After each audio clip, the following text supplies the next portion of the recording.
കൃഷ്ണ ഗുരുവായൂരപ്പ. അഷ്ടമി രോഹിണി.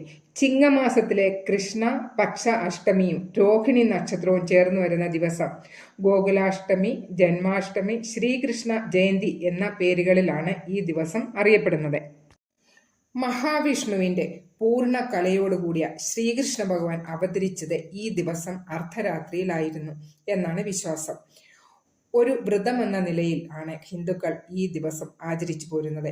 അവതാര നാളിൽ ദേവന്മാരെല്ലാവരും വ്രതമെടുത്ത് ലോകരക്ഷയ്ക്കും ആത്മരക്ഷയ്ക്കുമായി ഭഗവാനെ ഭജിച്ചതുപോലെ മറ്റുള്ളവരും ചെയ്യണമെന്നാണ് അഷ്ടമി രോഹിണി വ്രതത്തിന്റെ അർത്ഥവാദം.